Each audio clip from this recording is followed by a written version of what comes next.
49 പേരാണ് ഈ ബസ്സിൽ ഉണ്ടായിരുന്നത്. അതും കൂടുതൽ കുട്ടികളാണ്. ആ കുട്ടികളിൽ നിരവധി പേർക്ക് പരിക്കേറ്റിട്ടുണ്ട്. ഈ പരിക്കേറ്റവരുടെ നില സാരമായ പരിക്കാണോ ഇവർക്കുള്ളത് ഡാൻ? എല്ലാവർക്കും ഒരുപോലെ പരിക്ക് ഏറ്റിട്ടില്ല. എല്ലാവരുടെയും പരിക്ക് സാരമല്ല. നിസ്സാര പരിക്കുകളോടെ രക്ഷപ്പെട്ടവരുണ്ട്. ചിലർക്ക് സാരമായി പരിക്കേറ്റവരുണ്ട്. തലയ്ക്ക് പരിക്കേറ്റവരെയാണ് വിദഗ്ധ ചികിത്സ ഉറപ്പുവരുത്തുന്നതിന് വേണ്ടി മെഡിക്കൽ കോളേജ് ആശുപത്രിയിലേക്ക് മാറ്റുന്നത്. അതിന് മുന്നോടിയായിട്ടാണ് പ്രാഥമികമായ ചികിത്സ താലൂക്ക് ആശുപത്രിയിൽ നൽകിയതിനു ശേഷം, കാരണം 49 പേരെ ഒരുമിച്ച് അവിടെ അക്കോമഡേറ്റ് ചെയ്യുക എന്നതിലുള്ള പ്രായോഗികമായ പരിമിതികളുണ്ട്. അതുകൊണ്ട് തന്നെ സാരമായി പരിക്കേറ്റ ആളുകളെയാണ് മെഡിക്കൽ കോളേജ് ആശുപത്രിയിലേക്ക് മാറ്റുന്നത്.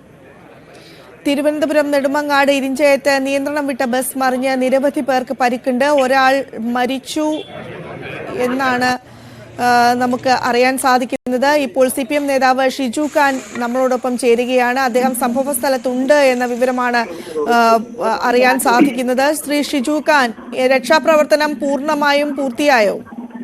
ഇല്ല, പൂർത്തിയായിട്ടില്ല. ഞാൻ അവിടെ തന്നെ നെടുമങ്ങാട് ഹോസ്പിറ്റലിൽ തന്നെ നിൽക്കുകയാണ്. ഈ ഇരിഞ്ചയത്ത് വെച്ച് ഇങ്ങനെ ഒരു ബസ് അപകടം, ടൂറിസ്റ്റ് ബസ് അപകടം ഉണ്ടായത് അറിഞ്ഞാണ് വളരെ പെട്ടെന്ന് നമ്മൾ നെടുമങ്ങാടേക്ക് എത്തിയത്.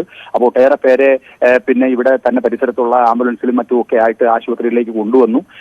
ഇവിടെ പിന്നെ ഉള്ള മറ്റ് ആംബുലൻസുകളിലായിട്ട് ഇവിടെ പ്രാഥമിക ചികിത്സ കൊടുത്ത് ഒട്ടേറെ പേര് മെഡിക്കൽ കോളേജിലേക്ക് വിട്ടിട്ടുണ്ട്. ആരുടെയും ജീവൻ നഷ്ടപ്പെടരുത് എന്നാണ് നമ്മൾ ആഗ്രഹിക്കുന്നത്. വലിയൊരു അപകടമായിരുന്നു എന്നാണ് മനസ്സിലാക്കുന്നത്. ഒട്ടേറെ പേരെ, പ്രത്യേകിച്ച് രക്തമൊക്കെ ഒലിപ്പിച്ച് കിടക്കുന്ന ഒട്ടേറെ മനുഷ്യരെ ഞങ്ങൾ കണ്ടുകൊണ്ടിരിക്കുകയാണ്. ഇപ്പോൾ ഇവിടെ എത്തിയവരെ പരമാവധി മെഡിക്കൽ കോളേജിലേക്ക് അയച്ചിട്ടുണ്ട്. പിന്നെ ഇവിടെ തന്നെ പ്രാഥമിക ചികിത്സ കൊടുക്കാൻ ആവശ്യമായ ക്രമീകരണം ഇവിടെയും ചെയ്തിട്ടുണ്ട്. മെഡിക്കൽ കോളേജിലും ആവശ്യമായ നിലയിലുള്ള ബന്ധപ്പെടലുകൾ നടത്തിയിട്ടുണ്ട്.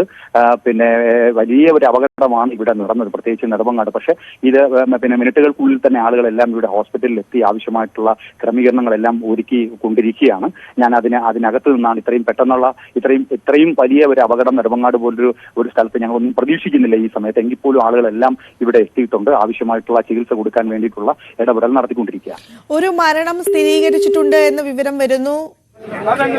ഷിജു ഖാന്റെ ടെലിഫോൺ ബന്ധം വിച്ഛേദിക്കപ്പെട്ടിരിക്കുകയാണ്. ഏതായാലും തിരുവനന്തപുരത്ത് ടൂറിസ്റ്റ് ബസ് മറിഞ്ഞു. വിനോദയാത്രയ്ക്ക് പോയ കുട്ടികളുമായി പോയ ബസ്സാണ് മറിഞ്ഞത്. നിരവധി പേർക്ക് പരിക്കുണ്ട്.